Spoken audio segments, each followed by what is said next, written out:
मैं फिर आप लोगों के साथ में फिजिक्स का नेक्स्ट टॉपिक मैग्नेटिक का नेक्स्ट टॉपिक डिस्कस करने वाला हूँ। वो बहुत ही इंटरेस्टेड और इम्पोर्टेंट भी आप लोग के पॉइंट ऑफ एग्जाम के पॉइंट ऑफ व्यू से है। आज की क्लास में मैं आप लोगों के साथ मैंने डिस्कस करने वाला हूँ magnetic effect of electric current. इसके बारे में आप लोग क्लास 10th में भी पिछले क्लास में पढ़े होंगे, लेकिन क्लास 12th में भी आप लोगों को magnetic effect of electric current के बारे में काफी डिटेल से दिया होगा।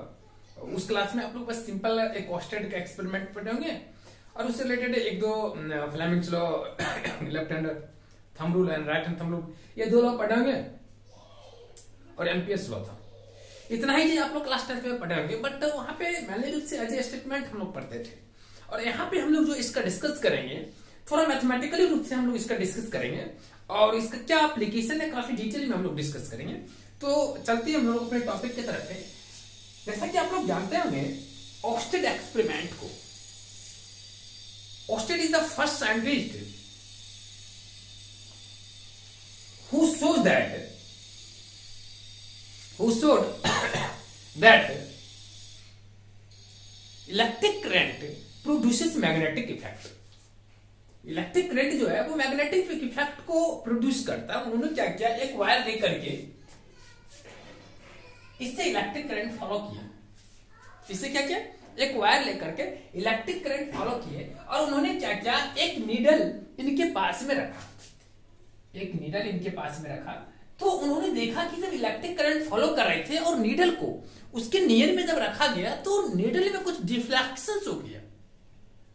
नीडल में कुछ डिफ्लेक्शन हो गया। Again when he reverse the direction of electric current then similar way needle again reflects. तो डिफ्लेक्शन जो था ना, डिफ्लेक्शन था जो नीडल में, उसका डायरेक्शन भी चेंज कर गया। अगर फर्स्ट टाइम इस डायरेक्शन में वो डिफ्लेक्ट होता था तो इसका डायरेक्शन चेंज करने के बाद सेकंड टाइम इस डायरेक्शन में डिफ्लेक्शन शो किया। तो सबसे पहला जो साइंटिस्ट थे ऑस्टेड थे, जिन्होंने magnetic effect of electric current का जो इवेंट था देख करके उन्होंने क्लियर किए कि electric current also produces magnetic field. It also produces magnetic field. और अगर मैग्नेटिक फील्ड क्रिएट करेगी तो ऑटोमेटिक जो होगी मैग्नेट से रिलेटेड जितने भी आप मैटेरियल्स उसके नियर में लेकर जाएंगे तो उसमें इंटरेक्शन ऑटोमेटिक होगी ही होगी। तो यही चीज उन्होंने सबसे पहले शो किया। तो अगर आप लिखना पसंद करेंगे तो आप लिख सकते हैं काफी शॉर्टकट में ऑस्टेड एक्सपेरिमेंट का एक संक्षिप्त विवरण मैं आपको ले लूं, एक शॉर्टकट में लिख लूं ऑस्टेड एक्सपेरिमेंट के बारे में। तो लिखिएगा Oersted was the first scientist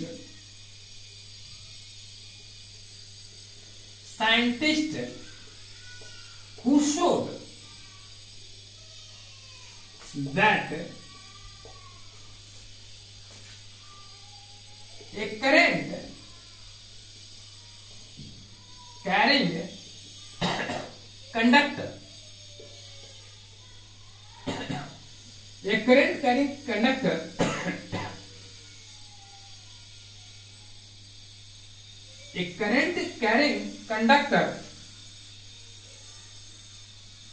creates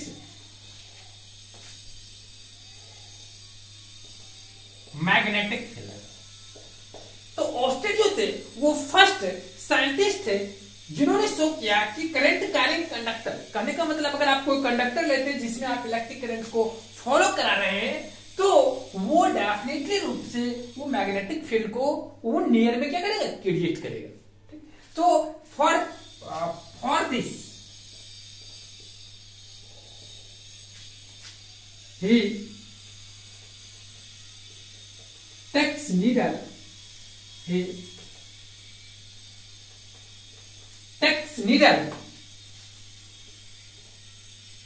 near the conductor,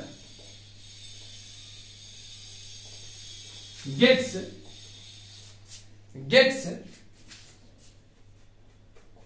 deflection and thereafter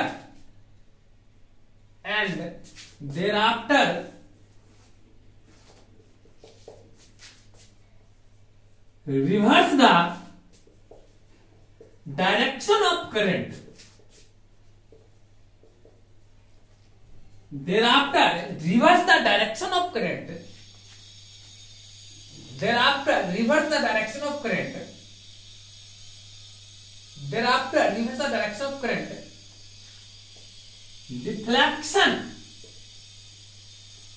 also reverse। तो डिफ्लेक्शन में क्या हो गया, रिवर्स कर, मतलब तो ये काफी शॉर्टकट में हमने आपको ओस्टेड एक्सपेरिमेंट को लिखा है। तो ये जो है ना आपका सिंपल सी बात बताता है कि अगर आप कोई करंट कैरिंग कंडक्टर लेते हैं और उसके नियर में अगर आप कोई मैग्नेटिक नीडल लेकर के जाते हैं तो एक्चुअली ये जो मैग्नेटिक नीडल है ये डिफ्लेक्ट कर जाती है, और ये डिफ्लेक्ट होने का इसका सिंपल सा रीजन है कि ये जो इलेक्ट्रिक करंट कैरिंग कंडक्टर है ये खुद भी मैग्नेटिक फील्ड क्रिएट करती है। तो ऑटोमेटिक है अगर यहाँ पे भी मैग्नेटिक से रिलेटेड कहने का मतलब एज ए मैग्नेटिक जब इलेक्ट्रिक करंट पास करेगी तो वो खुद एक मैग्नेट की तरफ रोल करने लगता है, जिसकी वजह से क्या होता है कि इसके नियर में अगर आप मैग्नेटिक नीडल लेकर जाते हैं तो ये डिफ्लेक्शन शो करता है। इतना ही नहीं, अगर आप ऐसा करते हैं कि इसके डायरेक्शन को, इलेक्ट्रिक करंट के डायरेक्शन को चेंज कर देते हैं तो उस केस में ये जो आपका डिफ्लेक्शन है इसकी भी डायरेक्शन चेंज कर जाती है। तो ये सबसे पहला जो एक्सपेरिमेंट जो किया गया था वो ऑस्टेड के थ्रू किया गया था, और उन्होंने ही शो किया। समटाइम्स आप लोग के बोर्ड में ये पूछ दिया जाता है कि who was the first scientist who showed electric current carrying conductor creates magnetic field। तो कई बार पूछा जाता है, इसलिए मैं आपको इसके बारे में भी लिखा दिया और आपके बुक में इसका शॉर्टकट में एक्सप्लेनेशन भी है। चलिए, तो अगर आप इस चीज को समझ गए तो मैं अब चलता हूं आप लोग के लिए नेक्स्ट जो आप लोग के बुक में दिया हुआ है जिसको हम लोग पढ़ते हैं बायो-सावर्ट लॉ। शॉर्टकट में हम लोग उसको बीएसएल के नाम से भी जानते हैं, बायो-सावर्ट लॉ। देखिएगा ध्यान से, बायो-सावर्ट लॉ देखिएगा ध्यान से आप लोग। सबसे पहले इसको आप लोग समझ लें। बायो-सावर्ट लॉ होती क्या है, सबसे पहले उसको हम लोग समझते हैं। देखिएगा, बायो-सावर्ट लॉ जो है ना ये मेनली रूप से किसी भी पॉइंट पे कोई भी कंडक्टर है, चाहे सर्कुलर कंडक्टर हो या किसी भी तरह का कंडक्टर हो, तो उससे किसी भी पॉइंट पे मैग्नेटिक इंडक्शन के वैल्यू को फाइंड करने का वो तरीका देता है बायो-सावर्ट लॉ। उससे रिलेटेड फॉर्मूले को वो देता है, वही बायो-सावर्ट लॉ। तो सबसे पहले हम लोग को यहाँ पे हम लोग का एम फाइंड करना है कि बायो-सावर्ट लॉ होती क्या है and how does it help to derive the formula. तो सबसे पहले समझते हैं बायो-सावर्ट लॉ। हम लोग शॉर्टकट में इसको पढ़ते हैं बीएसएल, और बीएसएल का पूरा नाम हो गया बायो-सावर्ट लॉ। तो बायो-सावर्ट लॉ क्या बोलता है उसके बारे में लिखते हैं। सबसे पहले लिखिएगा it gives the magnetic field, it gives the magnetic field at a point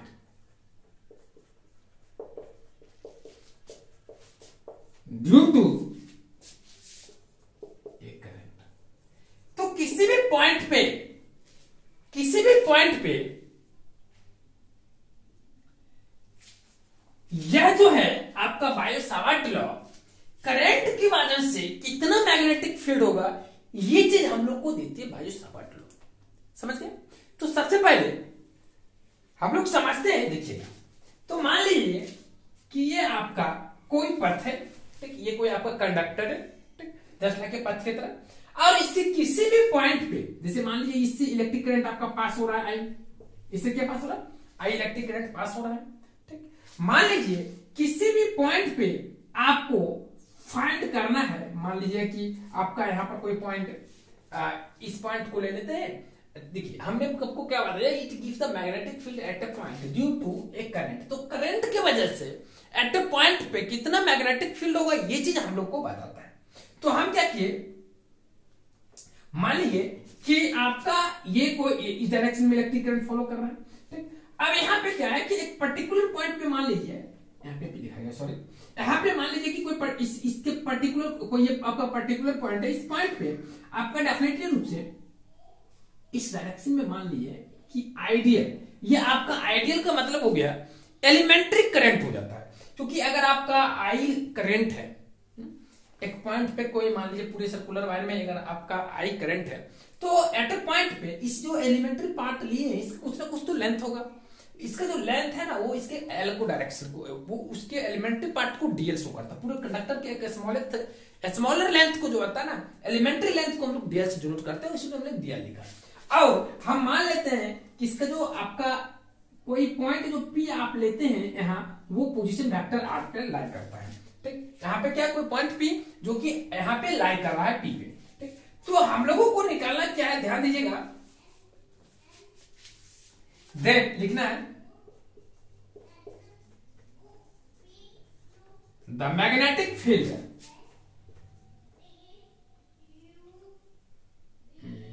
जैसे कीजिए the magnetic field, the magnetic induction,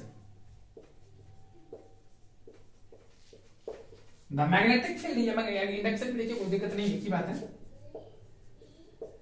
due to a current, due to a current carrying, due to a current,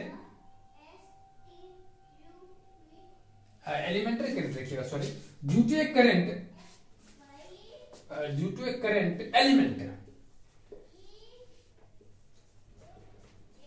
I dl. तो ये ideal जो हमने लिखा है ना, ये एक एलिमेंट्री करंट है। ये क्या है, एक एलिमेंट्री करंट है। तो the magnetic induction due to a current element I dl is, तो सबसे पहले मैं आपको अभी तक बायो-सावर्ट लॉ लिखा नहीं है, बायो-सावर्ट लॉ का ये मैंने आपको गोल बताया है कि इसका क्या इंपॉर्टेंट पॉइंट है कि ये जो है it gives the magnetic field at a point due to a current. इतना लिखने के बाद ये फिगर ड्रॉ करेंगे। After it you have to right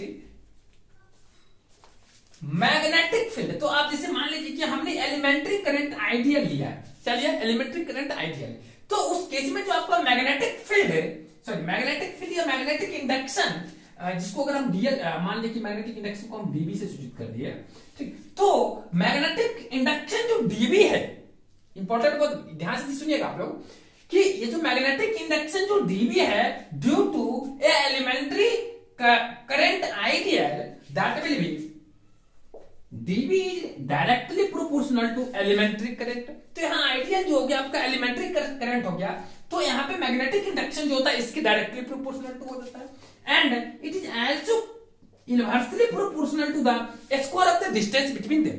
तो अगर ये पॉइंट आर डिस्टेंस पे लाई करता है, ऑटोमेटिकली ये वेक्टर आ रहा है तो इसकी मैग्नीट्यूड आर होगी, तो अगर ये पॉइंट पी आर डिस्टेंस पे लाई करता है तो उसके दो इसके square of the inversely proportional to the square of the distance between them हो जाएगा।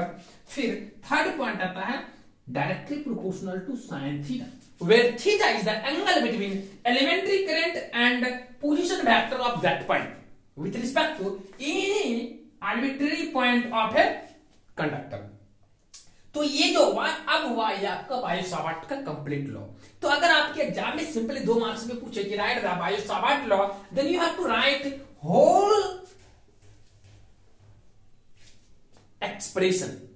तो आपको पूरा का पूरा एक्सप्रेशन आपको लिखना पड़ेगा कि it give the magnetic field at a point due to a current. उसके बाद इस फिगर को ड्रॉ करके उसके बाद लिखना पड़ेगा the magnetic induction dV due to a current element I dl will be dV is directly proportional to the ideal that represents elementary current and inversely proportional to the square of the distance between them, that is 1 upon r square, and inverse directly proportional to angle between the sine of angle between the elementary current and position vector of that point। तो ये आपका आ जाता है, ठीक, तो ये आपका हो गया dV is directly proportional to ideal and inversely proportional to square of the distance between them and directly proportional to sin theta। After combining these all equations,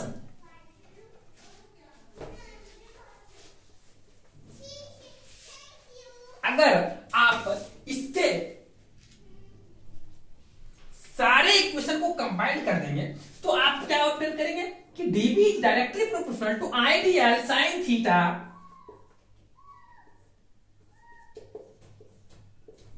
by r square। After combining whole equations, सारे equation को combine करने के बाद हमने जो obtain किया, when you want to remove the proportionality sign, then you will get dv is equal to mu naught by 4 pi। तो अगर आप इस प्रोपोर्शनल साइन को हटाना यहाँ पे चाहेंगे तो आपको लिखना पड़ेगा mu not by 4 pi into I dl into sine theta divided by are square. या अगर आप चाहते हैं तो इसको एक लाइन और लिख सकते हैं, इसको छोड़ दीजिए यहाँ पे लिख दीजिए K times ideal sine theta by are square, where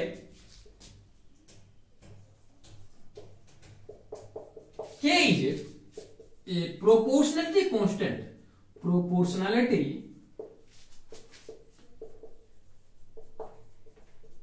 constant क्या है? प्रोपोर्शनलिटी कांस्टेंट है। अगर आप इस बात को समझ गए तो देखिएगा ध्यान से आप लोग,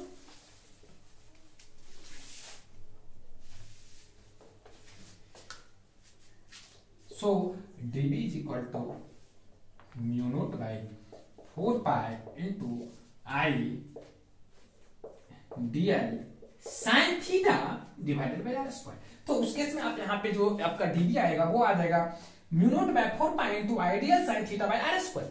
और ये जो dv है ये एक आपका एलिमेंट्री मैग्नेटिक इंडक्शन है, तो इसके डायरेक्शन क्या होगा? ऐसे भी ये आपका वेक्टर क्वांटिटी है, तो यहाँ पे लिख सकते हैं dv इज इक्वल टू या vector dv is equal to mu not by 4 pi into I dl, आप dl पे लिख सकते हैं वेक्टर क्वांटिटी, और ये आर स्क्वायर है ना, तो यहाँ पे आप लिख सकते हैं वेक्टर आर, डायरेक्शन में लिख सकते हैं, कोई दिक्कत नहीं। I dl sine theta by into vector r by are square. तो ये जो हो गया आपका फाइनल फॉर्मूला हो गया किसके लिए? Magnetic induction. Magnetic induction at a point due to a elementary current I dl, तो इसके वजह से हो गया। अब ये जो होता है इसमें तो इंपॉर्टेंट, अब देखिए यहाँ पे जब आप इलेक्ट्रिक करंट की डायरेक्शन निकालेंगे तो दो तरह की यहाँ पे इलेक्ट्रिक करंट की डायरेक्शन एग्जिस्ट करता है। एक मैग्नेटिक फील्ड जो होता है परपेंडिकुलरली इनवर्ड होता है, वो जो आपका प्लेन होता है वो प्लेन के परपेंडिकुलरली इनवर्ड होता है, और दूसरा प्लेन के परपेंडिकुलरली आउटवर्ड होता है। तो आपको दोनों की इसको यहाँ पे सीखना है। तो हम इसके लिए जो सिंबल का यूज करेंगे, जहां भी हम आपको इस तरह का साइन लिखेंगे तो इसका मतलब होता है magnetic field perpendicularly inward, and जहां भी हम इस तरह का साइन देंगे इसका मतलब मैग्नेटिक फील्ड परपेंडिकुलरली आउटवर्ड। इस बात को आप लोग याद रखिए। तो ये हो गया आपका BSL, that means bio Savart law, और आप लोग के एग्जामिनेशन के पॉइंट ऑफ व्यू से काफी इंपॉर्टेंट है। कई बार ये एग्जामिनेशन में पूछा जाता है, बहुत सिंपल में इसमें कुछ है नहीं। ठीक, सिंपल बात है कि elementary magnetic induction due to current करेंगे conductor is directly proportional to ideal, that means elementary current, and directly proportional to angle between the directly proportional to sine of angle between the position vector and elementary current direction, and third will be the inversely proportional to the square of the distance between them। तो ये तीन formula आप तीन elementary parts हो गए इस statement के, और तीनों को कंबाइन करके फाइनली हम लोग इस फॉर्मूला को अप्लाई कर दिए। और आप लोग जैसा कि जानते हैं, हेयर नीचे में आप लोग को दिख रही है here mu naught is equal to 4 pi times 10 to the power -7 henry पर metre is also known as absolute permittivity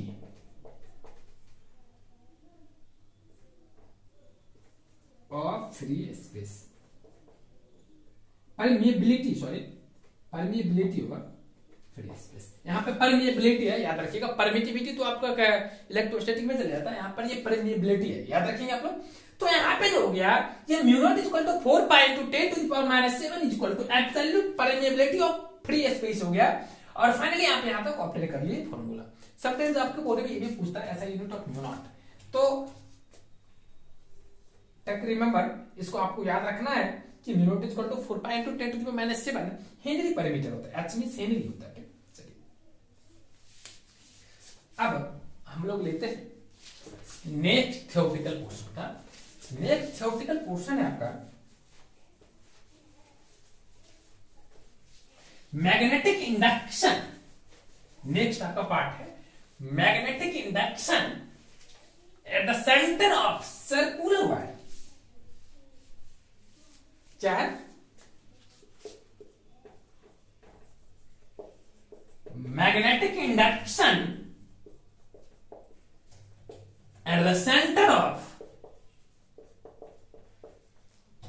circular wire.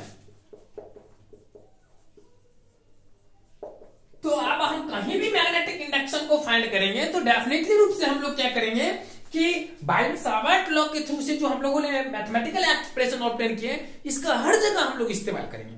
तो आप सबसे पहले उसको अच्छे से याद रखेंगे, क्योंकि आपको हमने जो फॉर्मूला देखा vector dv equal to mu not by 4 pi into I dl sine theta divided by r square, it is important because इसका हम लोग जहां भी होगा ना, जहां भी मैग्नेटिक इंडक्शन मैग्नेटिक फील्ड निकालना होगा तो वहां पे हम लोग इसी को यूज करेंगे और ये आपको एलिमेंट्री लगी, फिर हम लोग बहुत सारे इंटीग्रेशन करके इजीली हम लोग फाइंड कर लेंगे टोटल। तो यही आपका प्रोसीजर और you have to remember Biot-Savart law. तो आपको याद करके रखना है। चलिए, तो सबसे पहले magnetic induction at the centre of circular wire. मान लिए कि आपका कोई सर्कुलर वायर है, ये आपका सर्कुलर वायर है। अब ये मान लीजिए आपका सर्कुलर वायर है, और इसमें इलेक्ट्रिक करंट जो है इस डायरेक्शन में फॉलो कर रही है। ठीक, इस डायरेक्शन में क्या कर रही है, इलेक्ट्रिक करंट फॉलो कर रही है। अब उसके बाद एक मिनट के लिए मैं मान लेता हूं कि ये जो आपका एलिमेंट्री लेंथ है, यहां पे इलेक्ट्रिक करंट जो होगी वो एलिमेंट्री इलेक्ट्रिक करंट वो आइडियल होगा। क्या होगा, आइडियल। एक मिनट के लिए मान लेते इस बात पर, ठीक, क्योंकि हम जो आपको बायो-सावर्ट लॉ पढ़ाए थे वहां पे क्या पढ़ाए थे, एलिमेंट्री करंट की डिस्कस किए थे, वहां पे आइडियल हम लोग जो लेते थे वही है ना आइडियल। तो ये जो आइडियल है मैंने मान लिया, और इसी के हेल्प से हम लोग होल सर्कुलर वायर के हेल्प से हम लोग निकालेंगे magnetic induction at the point of centre. ये चीज हम लोग लिख लिया। अब यहां पे हम लोग लिखते हैं here I is equal to electric current,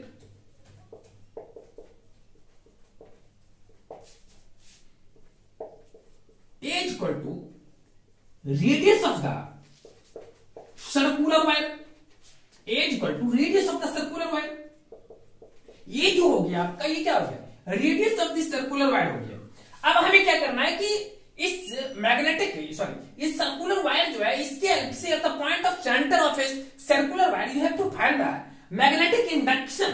तो आपको इस पूरे सर्कुलर वायर के हेल्प से इस point that means centre of the circular wire पे आपको मैग्नेटिक इंडक्शन का वैल्यू फाइंड करना है। तो चलिए, now in order to find the magnetic induction at the point of at the center O, at the center O, मुझे centre O पे magnetic induction का वैल्यू फाइंड करना है। let us consider a current element ideal. हम मान लीजिए कि एक करंट एलिमेंट आइडियल है, ठीक है, एट ए, हम मान लिए कि एक पॉइंट पे किसी पॉइंट पे एलिमेंट्री करंट आइडियल है। So by using Biot Savart law that means BSL, तो इसलिए हम लोग by using BSL Biot Savart law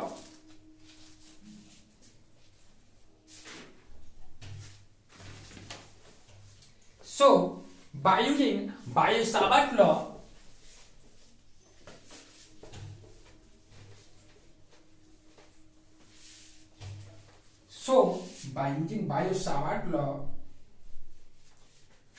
dV is equal to, यहां पे अगर मैं बायो-सावर्ट लॉ के हेल्प से कहूं तो यहां पे जो एलिमेंट्री मैग्नेटिक इंडक्शन होगी बाय यूजिंग BSL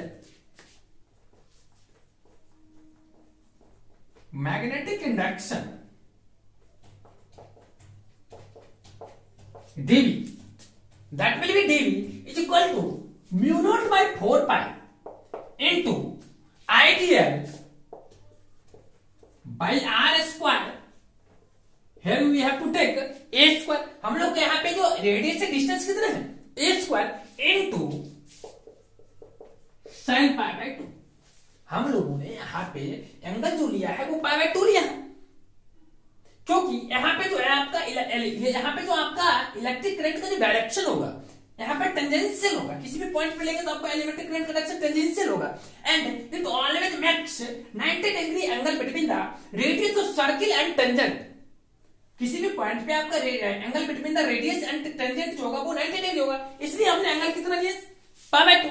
तो here you know, as you know that sin pi by 2 is equal to 1, so dv is equal to mu naught by 4 pi into I dr by a square. What did it give? ये हमें क्या देती है, ये हमें simply देती है एक छोटे से एलिमेंट्री पार्ट पे इलेक्ट्रिक करंट, मैग्नेटिक फील्ड, इस छोटे से पार्ट की वजह से इस पॉइंट ओ पर मैग्नेटिक फील्ड का वैल्यू। बट आपको जो निकालना है ये होल सर्कुलर वायर के हेल्प से निकालना है, होल सर्कुलर वायर की हेल्प से निकालना। ये एक पर्टिकुलर पॉइंट पे एक छोटे से मैंने एलिमेंट्री करंट आइडियल को लिया, उसकी वजह से मुझे इतना निकला है। बट आपको तो ये electric current whole circular wire में निकल रही है और इसकी भी कुछ पर्टिकुलर लेंथ है जो कि 2 पाई आई है, तो उस होल सर्कुलर वायर की वजह से आपको टोटल मैग्नेटिक इंडक्शन फाइंड करना है। तो हमने अभी तक नहीं ऑब्टेन किया है कि elementary magnetic induction is equal to mu not by 4 pi times I dl divided by a square, where a represents the radius of this circular wire and dv represents elementary magnetic induction. Now hence adding for all such elementary current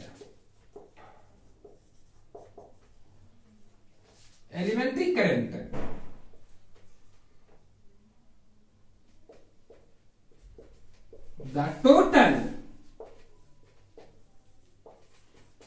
magnetic induction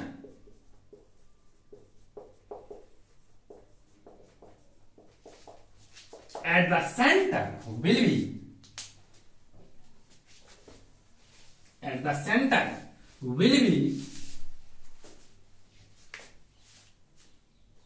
b is equal to integration of dv, क्योंकि ये पूरा integration होगा तो यहाँ पे जो dv होगा, आप जानते हैं कि dv का value mu not by 4 pi I divided by a square है, तो आप यहाँ पे इजीली लिख सकते हैं। यहाँ पे देख सकते हैं कि ये dv जो है, ये मैग्नेटिक इंडक्शन जो है, यहाँ पे ये आपने L को लिया, छोटा सा लेंथ लिया और आपको होल लेंथ पे फाइंड करना है, तो डेफिनेटली ये किस चीज पे डिपेंड करता है, dl पे डिपेंड करता है। तो यहाँ पे क्या कर सकते हैं, mu naught 4 pi by 1 upon I upon a square common ले सकते हैं, तो डायरेक्टली हम ले ले mu not by 4 pi into I by a square into line integral of dl. Line integral of dl, ये देखिए लाइन इंटीग्रल हम इसको क्यों बोलते हैं, आप लोग की क्लास में ये नहीं है, अपर क्लास में आया, अप टू बीएससी में अगर आप जाएंगे ना तो उसमें बीएससी में आपका अगर मैथमेटिक्स ऑनर्स करते हैं तो आपको इसके बारे में डिटेल से नॉलेज मिलेगी। अगर आप कोई भी ऑनर्स करते हैं तो उसके समय आपको सब्सिडरी में भी, अगर बीएससी करते हैं तो आपको सब्सिडरी में भी चीज पढ़ने को मिल जाएगा। इसको हम लोग लाइन इंटीग्रल पढ़ते हैं। लाइन इंटीग्रल का मतलब हुआ ये होल पथ पे हम लोग उसका इंटीग्रल फाइंड कर रहे हैं, इसके होल पथ पे हम लोग क्या कर रहे हैं, इंटीग्रल फाइंड कर रहे हैं। तो ये डीएल का होल पथ कितना हो जाएगा, 2 पाई ए, क्योंकि ये पैरामीटर ऑफ दिस सर्किल हो जाएगी, that represents mu not by 4 pi into I by a square times 2 pi a, here 2 पाई can be cancelled by 2 times, so finally you get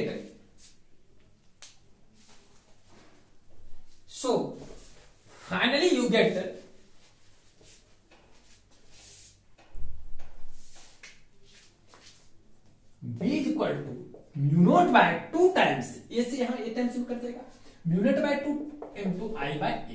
तो आपका टोटल का टोटल जो magnetic induction at a center of circle due to a circular wire having current I and A be the its radius will be mu naught by 2 times I by A। ये हो जाएगा आपका total का total magnetic induction का value due to circular wire की वजह से। तो सर्कुलर वायर की वजह से अगर आपके एग्जाम में पूछे तो इस फॉर्मूला को आप याद रखेंगे, जहां I आपका करंट, टोटल करंट शो करता, A will be the radius of this circular wire। अगर इस चीज को आप समझ गए तो इसमें एक छोटा सा और चीज हम लोग समझते हैं।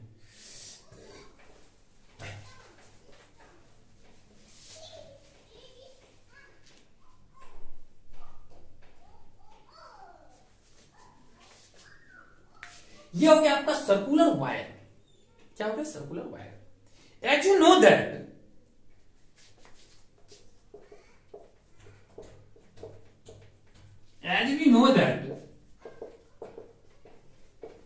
सर्कुलर क्वाइल, आप लोग परिचित होंगे इसके बारे में। Circular coil n turns, total turn जो होते हैं सर्कुलर कॉइल में वो n टर्न्स होते हैं। तो अगर टोटल n टर्न्स होंगे तो दैट मींस यहां क्या होगा, टोटल मैग्नेटिक इंडक्शन जो होगी इन दिस केस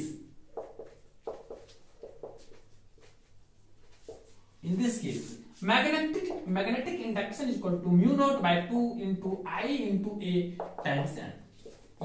इस बात को आप लोग याद रखेंगे क्या कि अगर कोई सर्कुलर कॉइल जो है अगर उसमें टोटल मिलाकर के n टर्न्स हैं तो n टर्न्स अगर है, सॉरी यहाँ पर स्मॉल एन लिखना चाहिए ना, अगर ये कैपिटल लिखते हैं कैपिटल लिखेंगे।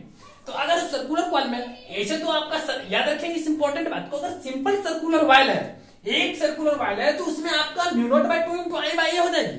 लेकिन अगर उसमें n टर्न्स हैं तो उस केस में वो कैपिटल एन से मल्टीप्लाई कर देगा, वो जहां n आपका नंबर ऑफ टर्न्स को रिप्रेजेंट करती है। तो आप ये भी सीख गए कि magnetic induction at the centre of circular wire will be mu not by 2 into I by a. चलिए तो यहां तक हो गया। अब हम फिर नेक्स्ट टॉपिक की तरफ चलते हैं। नेक्स्ट टॉपिक जो है वो है magnetic induction. Magnetic induction due to a uniformly moving charge.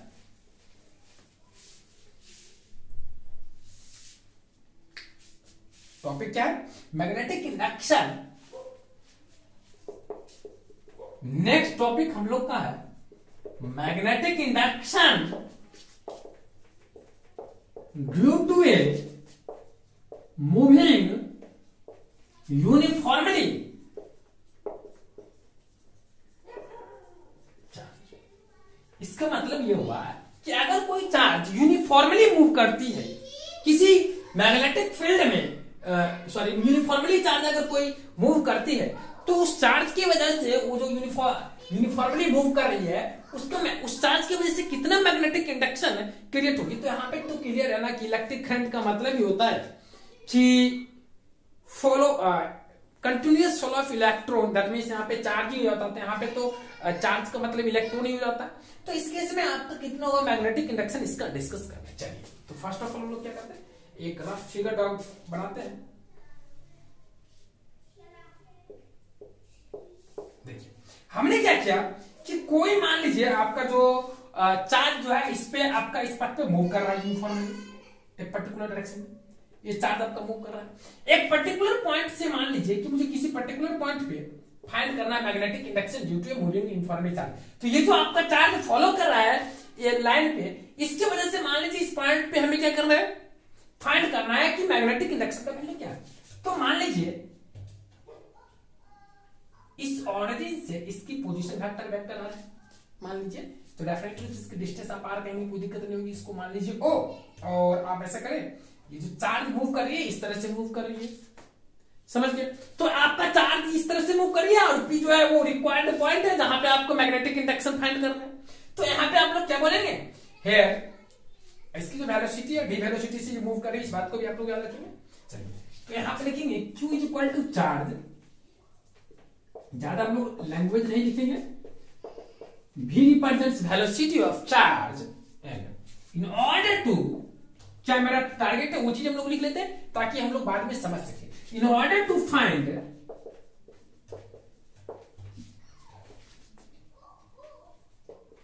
Eight the instant charge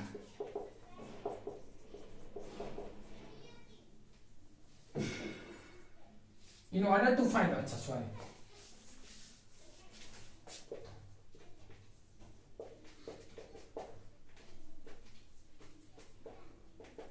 in order to find the magnetic induction at the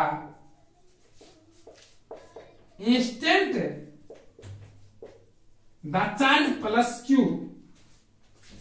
passes through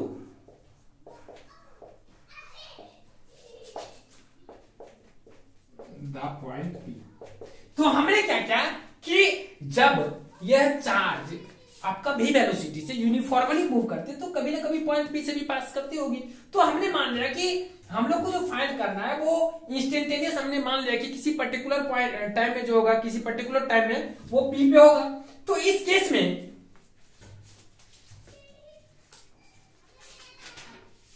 through the point P तो in this case you can say that dt is equal to dl by v, where यहाँ पे dt जो लिखे ना ये elementary time हो गया, और ये elementary t equal to simply हमने लिखा है dl बाई v। मतलब यहाँ पे जो है ना ये जानते हैं टाइम डिस्टेंस इक्वल टू क्या होता है आपका, distance equal to time times velocity.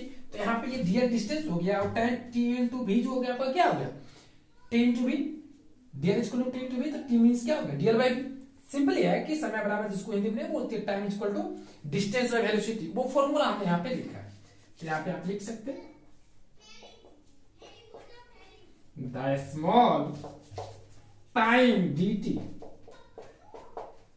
taken in covering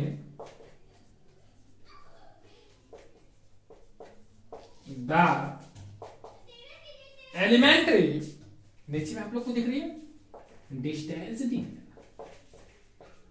हमने यहां पे लिखा कि मान लिया कि dt जो है वो एलिमेंट्री टाइम है to cover the distance dl with velocity v।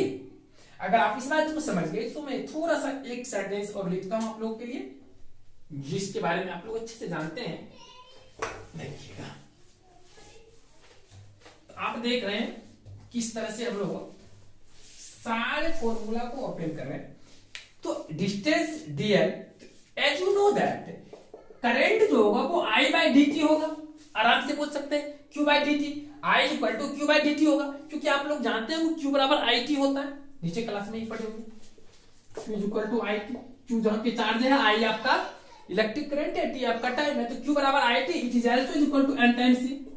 Remember रखिए इसको, कभी कभी आपके एग्जाम में पूछ देता है फॉर्मूला q बराबर it एंड q बराबर s टू n, ठीक, where n is equal to number of electrons and e represents electronic charge that will be which is minus 1.6 into 10 to the power minus 19 coulomb.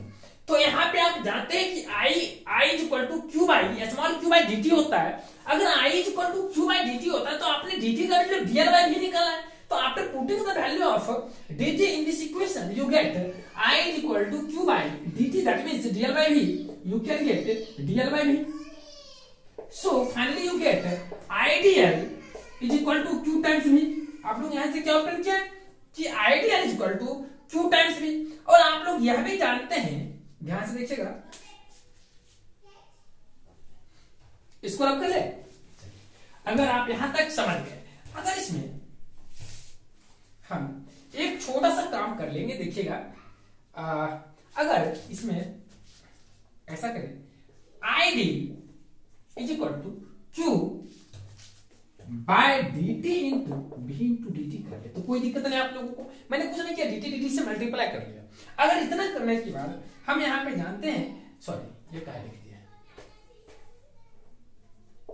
ये तो पहले भी था ना, रब कर दिया ना। यहाँ पे देखिएगा ध्यान से, मैंने कुछ नहीं किया, यहाँ पे इसको पुट किया, तो आइडियल बराबर क्यू ही ओपन किया।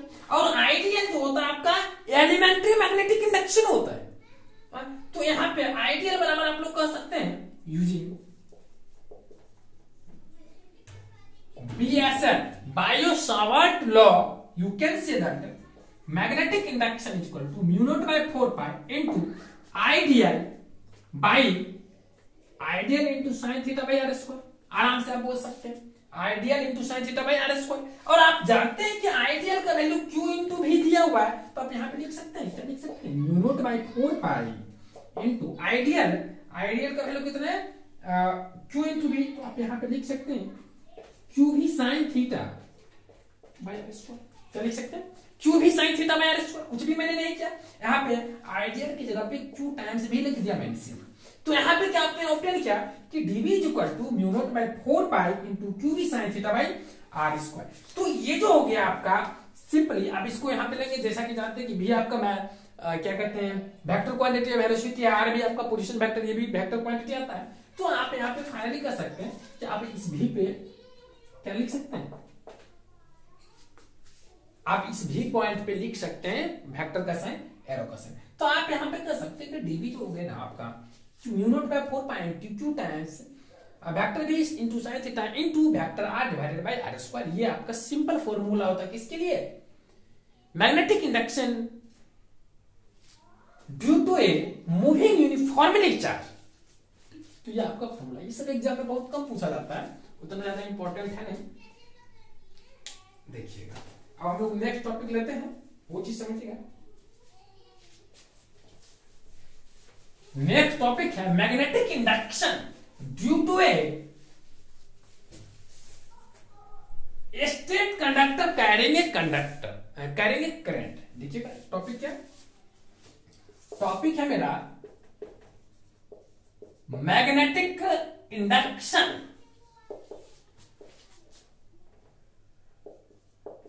Due to a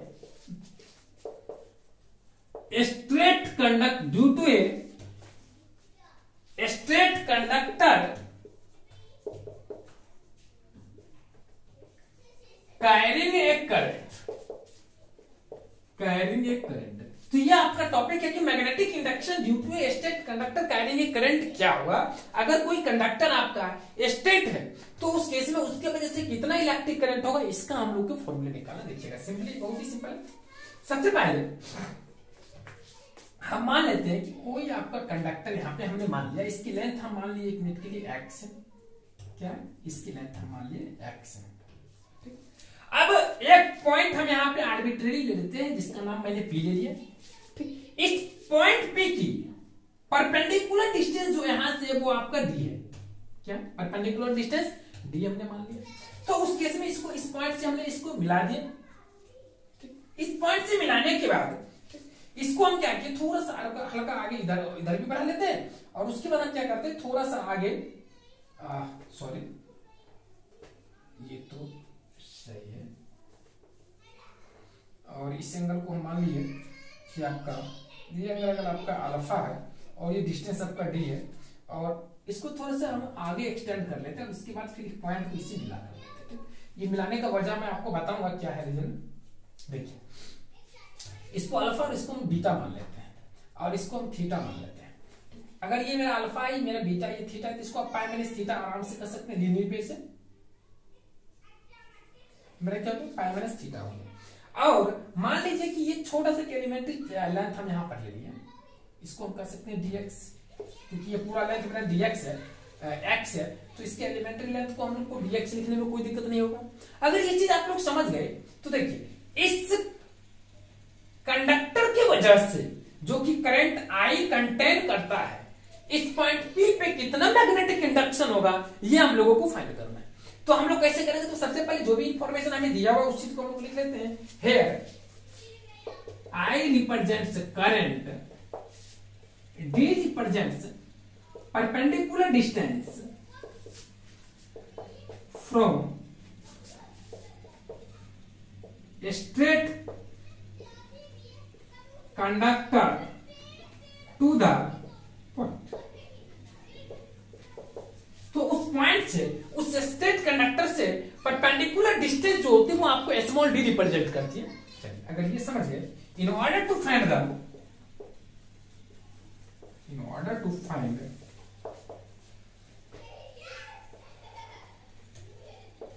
magnetic induction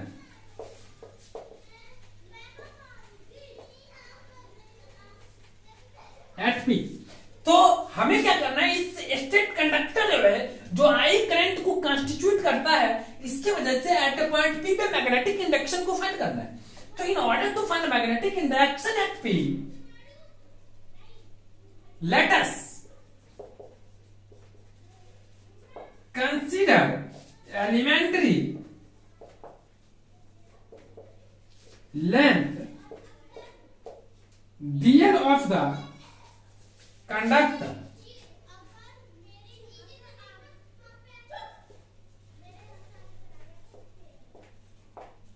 at q at a distance x from the foot of the, from the, नीचे आप लोग को दिख रही है, अच्छा लिख लेना, दिखा देगा, from the foot of the perpendicular, foot of the perpendicular O, ये जो O है यहां से, इसको हम अगर O मान ले तो O से इस P का डिस्टेंस है आपका D दिया हुआ है, और हमने माना कि मान ले कि एलिमेंट्री लेंथ हमने dl ले लिए of the conductor eight Q, इस पॉइंट Q पे, सॉरी थीटा लिखा गया, इस पॉइंट Q पे इस पॉइंट क्यू पे हमने मान लिया कि एक आपका एलिमेंट्री लेंथ जो है आपका डीएल ले लिए 1 मिनट के लिए, और of the conductor at Q at a distance X, जो कि आपका डिस्टेंस एक्स है, डीएल, ये जो आपका लेंथ है वो क्या है, डीएल।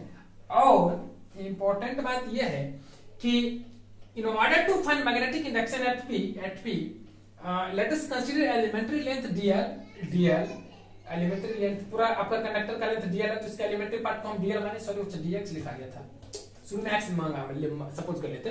तो पूरा लेंथ अगर आपका एल है तो इसका एलिमेंट्री लेंथ का डीएल होगा। Of the conductor at Q, जो कि आपका क्यू पे हमने सपोज किया, ये पॉइंट क्यू है, यहाँ पे इंडिकेट कर दें, at a distance x from the foot of the perpendicular O. तो ये जो पी से आपने इस स्ट्रेट कंडक्टर पर जो परपेंडिकुलर ड्रॉ किया, इसका जो फुट आपका ओ है, इस ओ से इस पॉइंट क्यू का जो डिस्टेंस है ना, यहां से यहां, ये हमने एक्स माना। क्या माना, एक्स माना। चलिए अब यहां तक अगर आपने समझ लिया तो कुछ भी नहीं किया, जो मैंने फिगर में ड्रॉ किया ना उस चीज को हमने यहाँ पे लैंग्वेज में केवल लिख दिया है, उसके बाद हर चीज यहाँ पे सेम है, बस फिगर को याद रखेंगे, कहानी समाप्त है, इतना ही दूर पे। चलिए हो गया। अब इसको हम सबसे पहले रब कर लेते हैं, फिर हम लोग नेक्स्ट पार्ट पे चलते हैं।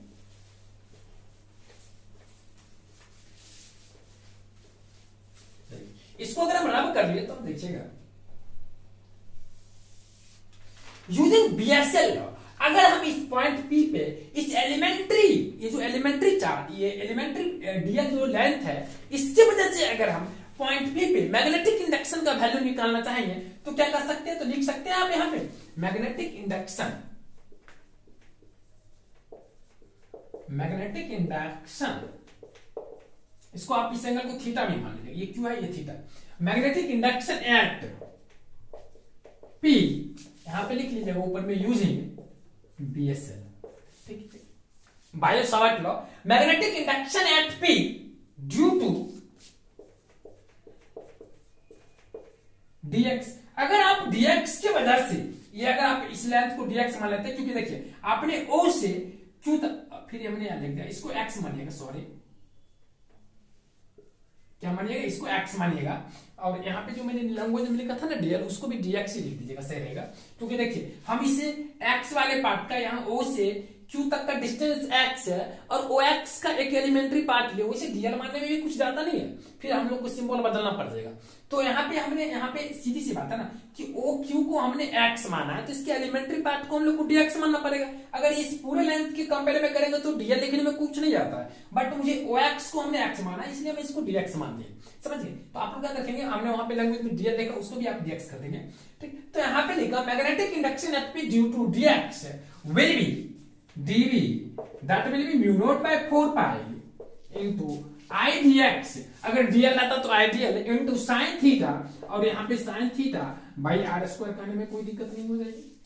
इसको आप इक्वेशन फर्स्ट मान लेंगे, बाय ज्योमेट्री। अगर ये एंगल थीटा है तो इसको पाई माइनस थीटा करने में कोई दिक्कत नहीं। तो यहां से अगर मैं टेन पाई माइनस थीटा का वैल्यू निकालूंगा तो ये आपका डी है परपेंडिकुलर, और ये आपका क्या है बेस, तो डी बाई एक्स करने में कोई दिक्कत नहीं होगी। और ये टेन पाई माइनस थीटा क्या होता है, सेकंड क्वाड्रेंट में पड़ती है, और पॉजिटिव साइन कोसेक, बट यहाँ पे नेगेटिव हो जाएगी, तो यहाँ पे कर सकते हैं that will be minus tan theta. After it you can write D is equal to और x is equal to minus D by tan theta. तो यहां से आपने क्या ऑब्टेन किया, x is equal to minus D tan theta. After putting the value of x is equal to minus D theta in the equation first, अगर आप इसका value equation first में पुट करते हैं तो आप यहां पे क्या कर सकते हैं, इसको रब कर लेते, लिखिएगा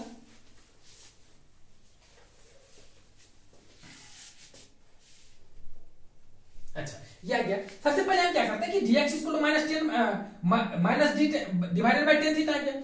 अगर मैं यहाँ पे इसको लिखूं तो लिख सकता हूँ x is equal to minus D into 1/10 theta को cos थीटा लिख सकता हूँ। Differentiating on both side you can write dx is equal to minus D into cos theta को लिख सकते हैं क्या, minus cosec square theta minus cosec square theta D theta, इतना लिखने में कोई दिक्कत नहीं। So minus minus plus you can write dx is equal to D times cosec square theta D theta. इतना दूर तक तो आप लोग समझ गए होंगे, मैंने कुछ नहीं किया। चलिए सिंपली डिफरेंशिएशन के बहुत सारे आप लोग तो डिफरेंशिएशन पढ़ रहे हैं, एक छोटा सा और पार्ट है वो भी सीख लीजिए आप, वो भी यहाँ पे कर लेते हैं। एल्सो अगर मैं यहाँ पे साइन पाई माइनस थीटा निकालेंगे तो आप साइन पाई माइनस थीटा बराबर क्या बोलेंगे, डी बाई आर। आराम से परपेंडिकुलर बाय हाइपोटेन्यूज के यहाँ से आके पोजीशन वेक्टर अगर आर मानेंगे तो इसका जो लेंथ होगा मैग्नीट्यूड आर होगा, तो perpendicular by hypotenuse that represents sine pi minus theta by sine theta, so it can be written as D by R. तो यहाँ से sine theta is equal to D by R होगी। अगर sine theta is equal to D by R हो गई, चलिए इसको भी रब कर ले। अब देखिए sine theta is equal to D by R हो गई, सो यहाँ पे कर सकते हैं R is equal to D cosec theta. ये कहां से आ गई, ये मैंने यहाँ पे आर को इधर कर लिया और D upon sine theta, 1 upon sine theta will be cosec theta, so R is equal to D times cosec theta. After differentiating on both side, अच्छा इसको इसी तरह से छोड़ दे, मत इसमें डिफरेंशिएट कीजिए क्योंकि एक तो डी थीटा में पहले कन्वर्ट कर चुके हैं। अब देखिएगा बहुत ईजी आप लोग के लिए हो जाएगा। हमने इसको इसलिए क्या, क्योंकि ये जो है ना आपको आगे जो है ना काफी हेल्प करेगी। सो अगर आप यहाँ पे dB बराबर निकालना चाहेंगे तो क्या करेंगे, mu not by 4 pi into I dx, dx will be D cosec square theta D theta, तो D cosec square theta D theta आराम से लिख सकते हैं। आई dx, ये dx का वैल्यू है, ये क्या है dx, ये पूरा का पूरा dx है। मैंने यहाँ पे लिखे हैं एक इक्वेशन फर्स्ट माना था, लिख सकते हैं फ्रॉम इक्वेशन फर्स्ट अगर चाहे तो, from equation first. From equation first, dB is equal to mu naught by 4 pi into I dx. dx is equal to हमने वैल्यू पुट कर दिया d cosec square theta d theta, and उसके बाद क्या था याद रखेंगे, mu naught by 4 pi I dx sin theta by r square, और यहां से आप कह सकते हैं sin theta is equal to आपका क्या है, ध्यान देंगे आप लोग, sin theta by r square, तो आप sin थीटा को sin थीटा ही रहने दे और divided by r square can be written as d square cosec square theta. हमने लिख दिया D square cosec square theta. अगर ये चीज आप लोग लिख देते हैं तो देखिएगा आगे का एक्सप्रेशन आपका काफी मजेदार आ जाएगा। देखिएगा इसको रब कर ले, इतना करने के बाद आपको क्या मिला, ये cosec square theta cosec square theta इस इधर कैंसिल कर लेंगे, अब बच गया क्या, so magnetic induction dB is equal to mu not by 4 pi into I D, sorry D D terms में कैंसिल हो जाएगा, इसको डी टेंस में कैंसिल कर देगा तो बच जाएगा I sine theta by D, I sine theta D theta by D होगा, I sine theta D theta by D. तो इतना दूर तक आप लोग को समझ में आ ही गया होगा। हमने कुछ नहीं किया, सिंपल जो यहाँ पे कैंसिल हो रहा था उसको कैंसिल कर लिया और रिमाइंडर को उसी तरह से छोड़ दिया। अब जो है हमें निकालना है होल लेंथ पे, क्योंकि हमने तो क्या एलिमेंट्री पार्ट लिया है ना, तो मुझे होल लेंथ पे निकालना है, तो इंटीग्रेट कर लेंगे। तो हम लोग लिख सकते हैं एलिमेंट्री सॉरी मैग्नेटिक इंडक्शन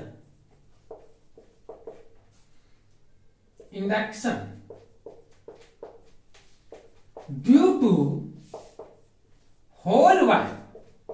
अगर पूरे वायर की वजह से निकालना, मान लिया हमने सी और डी ले लिया एक मिनट के लिए, तो सी और डी जो हो गया मतलब होल वायर सी डी, इस सी डी के वजह जो होगा आपका टोटल मैग्नेटिक इंडक्शन क्या होगा, इंटीग्रेशन ऑफ डीबी। अब ये इंटीग्रेशन ऑफ डीबी जो होगी वो कहां से कहां होगी, ये डिपेंड करता है जो हमने डायग्राम यहाँ पे बनाया है। तो यहाँ पे डायग्राम जो शो किया है इसमें जो लिया है वो कहां से कहां गया है, यहाँ पे देख सकते हैं कि आपका जो थीटा है ना, एक मिनट देख लेंगे, यहाँ पे ये इसका जो इसके साथ डेरिवेटिव का जो एलिमेंट्री एडेड है वो डी थीटा एडेड है, तो यहाँ पे एंगल से रिलेटेड बात होगी। तो आपका जो एंगल होगा यहाँ पे कर सकते हैं theta is equal to DB is equal to, पहले पुट कर लेते हैं mu not by 4 pi into I sine theta by D into D theta. याद रखिए अब यहाँ पे क्या है कि ये पूरा का पूरा टर्म बाहर आ जाएगी, तो बचेगी क्या, म्यू नॉट बाय 4 पाई। अच्छा एक बात हो, यहाँ पे देख रहे हैं कि थीटा के फॉर्म में, तो यहाँ पर थीटा के रिस्पेक्ट में यहाँ पे ये पार्ट अंदर ही रहेगी, सॉरी इतना पार्ट बाहर आएगी। तो यहाँ से तो आप कह सकते हैं कि थीटा का फंक्शन है, तो साइन थीटा है और यहाँ पे थीटा है, तो थीटा के रिस्पेक्ट में इसका इंटीग्रेशन होगा। अब ये थीटा कहां से कहां जाएगी, तो थीटा कहां से, अल्फा से, ये आपका एंगल है कितना बीटा, तो यहाँ पे मुझे बाहर लेना है, तो यहाँ पे पाई माइनस बीटा हो जाएगा। तो इसलिए आप बोल सकते हैं कि जो एंगल जाएगी ना वो कहां से कहां जाएगी, अल्फा से पाई माइनस बीटा। तो यहाँ पे अल्फा से पाई माइनस बीटा, तो आप यहाँ पे लिख सकते हैं, इजीली क्या जानते हैं, आराम से लिख सकते हैं theta is equal to alpha से पाई माइनस बीटा। अब यहाँ पे क्या है, इसको सिंपल सी बात है, इसको हम लोग कैलकुलेट कर लेंगे डेफिनेट इंटीग्रेशन, और फाइनली हम लोग को जो एक्सप्रेशन देगी वो ये आपका हो जाएगा। ये एग्जाम में पूछता है कभी कभी, खास तो इसमें कुछ था नहीं, एक एलिमेंट्री निकालो उसके बाद अप्लाई कर दो। So it will be mu not by 4 pi into I by D, और ये साइन थीटा का इंटीग्रेशन अगर लेंगे एक्स के थीटा के रिस्पेक्ट में तो क्या देगी minus cos theta, from theta is equal to alpha to pi minus beta. इतना लिखने में कोई दिक्कत नहीं है। ये माइनस को अगर बाहर ले लेंगे तो mu not by 4 pi into I by D, अगर थीटा की जगह पे पाई माइनस बीटा रखेंगे तो cos pi minus beta minus cos alpha करने में कोई दिक्कत नहीं, is equal to cos 180 minus theta क्या होता है cos pi minus theta. In second quadrant negative आ जाएगी, फिर ये नेगेटिव अंदर जाएगी तो पूरा का पूरा पॉजिटिव हो जाएगी। It can be written as mu not by 4 pi into I by D into cos alpha plus cos beta.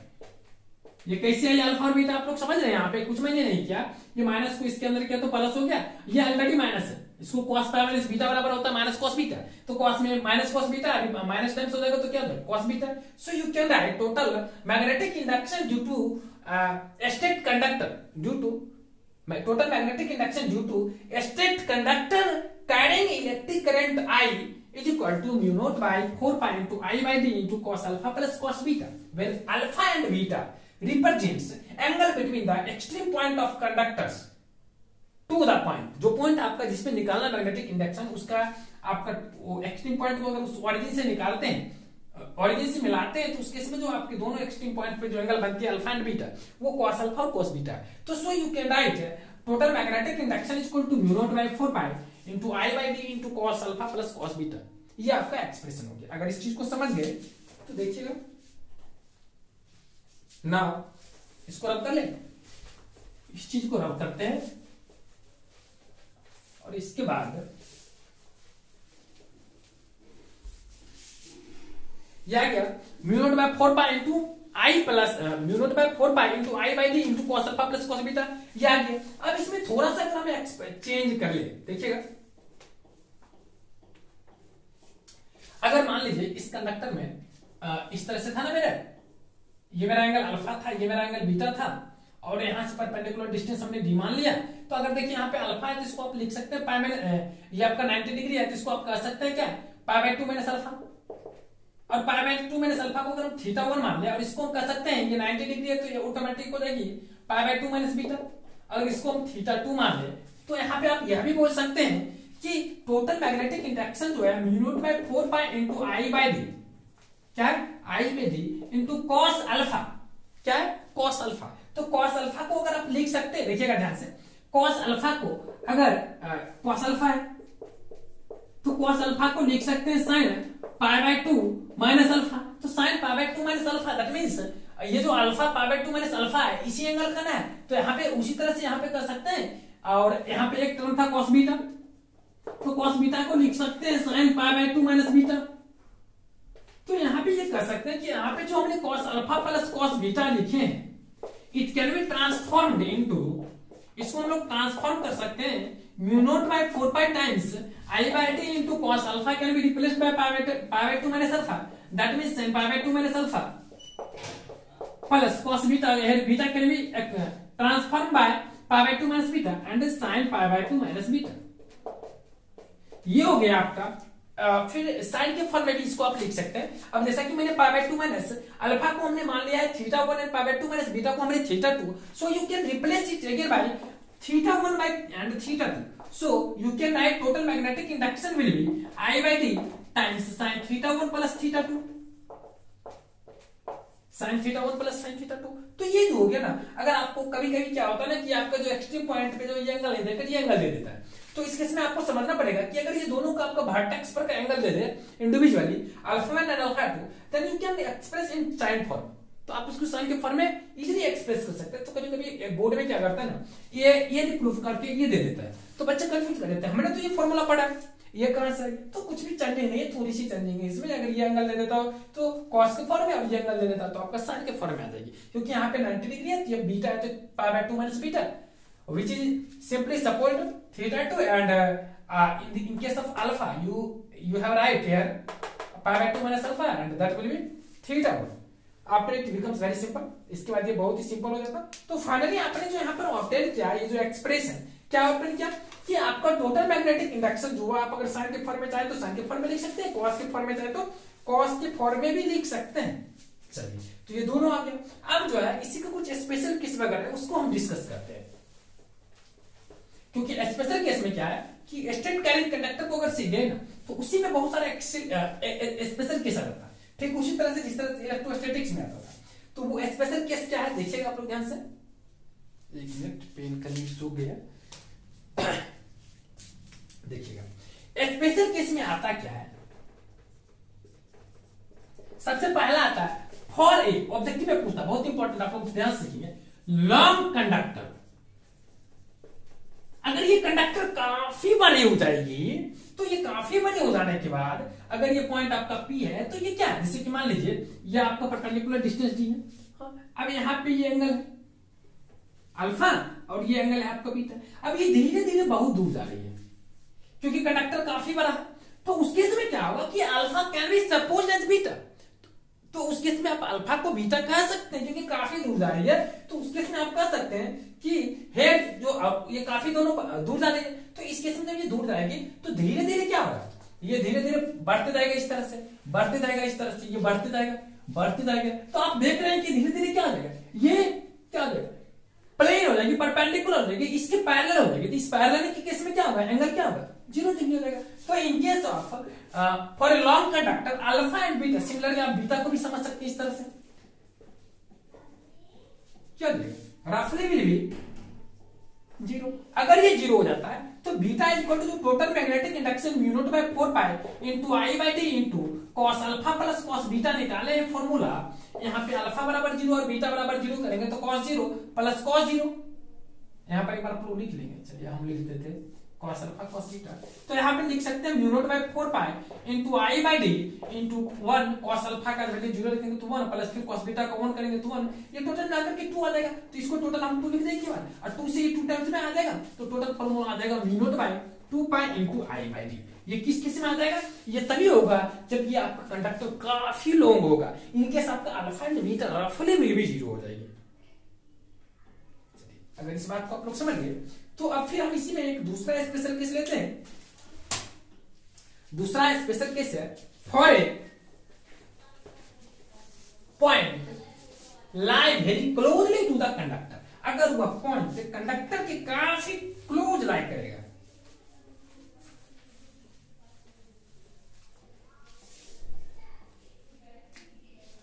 case 2, if that point lies very close to a straight conductor,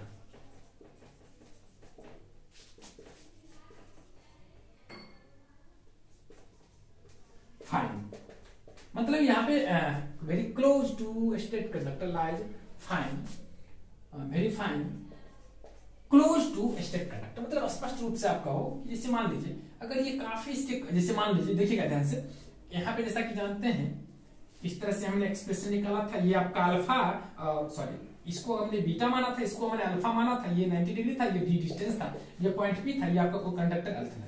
तो इस case में हमने बताया था mu not by 4 pi into I by d into cos alpha plus cos beta by are square था। अब देखिए यहाँ पे सवाल आती है कि अगर इस पॉइंट को काफी नियर लेते आए तो ये एंगल अल्फा और बीटा क्या होगा, घटती जाएगा, ये एंगल अल्फा बीटा क्या होगा, घटती जाएगा, क्या हो जाएगा, घटती जाएगा, घटती जाएगा। आप क्या कर सकते हैं, अगर ये काफी क्लोज हो जाए, ये काफी क्लोज है तो ये जो लाइन तो इसी पे करीब करीब कोइंसाइड करता है और इसी पे कोइंसाइड कर देगा, तो इस केस में भी alpha is equal to beta रफली विल बी 0, और अगर 0 हो जाती है तो फिर आपको मैग्नेटिक इंडक्शन वही बात हो जाएगी, क्योंकि सेम कंडीशन मैंने वहां पे भी निकाला था mu not by 4 pi into I by d times 2, और 2 से ये भी 2 टाइम्स में कर जाएगी तो mu not by 2 pi into I by d. तो याद रखेंगे बहुत ही मजेदार चीज है कि अगर स्ट्रेट कैरिंग कंडक्टर की वजह से मैग्नेटिक इंडक्शन के वैल्यू पूछे ना तो mu not by 2 pi into I by d in both case हो जाती है, समझ गए। When point lies very closely to the straight conductor, and in second case when straight conductor is very long, in both cases you get final expression that is total magnetic induction is equal to mu naught by 4 pi into I by mu naught by 2 pi into I by d। अगर 4 पाई करते तो ऊपर में 2 होना पड़ेगा, बात बराबर कर देते हैं।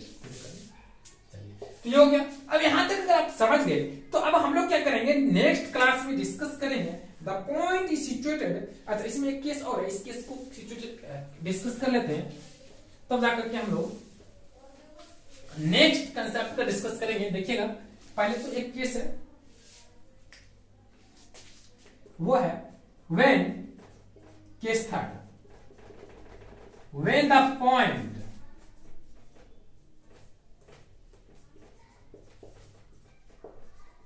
is situated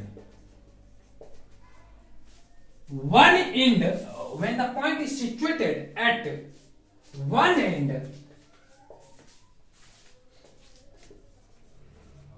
when one end point of long straight line, अगर ऐसा होता, अगर मान लीजिए पॉइंट जो है आपका कोई एक इंड है, जैसे कि वो एक इंड का मतलब होगा, जैसे मान लीजिए कंडक्टर है, अब एक ही, जैसे इसके इस पॉइंट पे परपेंडिकुलर है, मान लीजिए यहाँ पे पॉइंट पी है, तो ये तो डिस्टेंस डी है, कोई दिक्कत नहीं है, लेकिन इस केस में अल्फा जो क्या आ जाएगा 90 डिग्री हो जाएगी और बीटा की केवल वैल्यू हो जाएगा।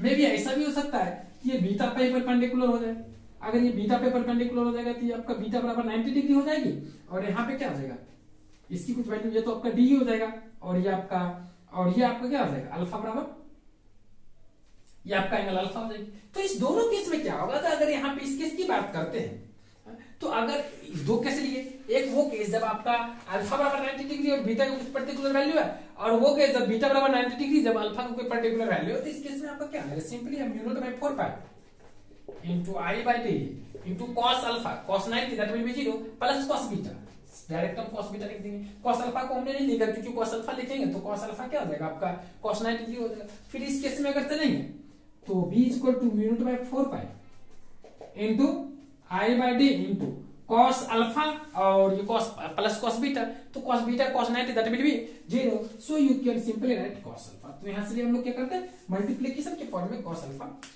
लिख देते हैं।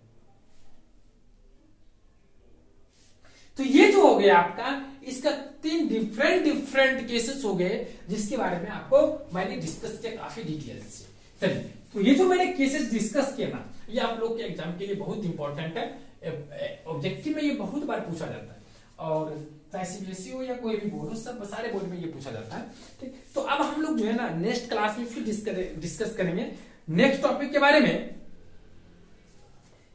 अगर वो पॉइंट आपका जो नेक्स्ट क्लास रहेगा हम लोग ये डिस्कस करेंगे, अगर वो पॉइंट किसी सर्कुलर कॉइल के एक्सिस पे वो लाई करता है, एक्सिस का मतलब वो जिससे वो रोटेट करता है, अगर मतलब ये हुआ कि अगर ये मान लीजिए कोई सर्कुलर कॉइल है, अगर ये सर्कुलर कॉइल है और इसका एक्सिस ये है, ठीक, और इसके एक्सिस पे कोई पॉइंट पी लाई करता है एट ए पर्टिकुलर डिस्टेंस पे, कोई डिस्टेंस है, तो इस केस में इसका टोटल मैग्नेटिक इंडक्शन क्या होगा, जिसके बारे में हम लोग को डिस्कस करना है। इसके बारे में हम लोग फिर नेक्स्ट क्लास में डिस्कस करेंगे काफी डिटेल से।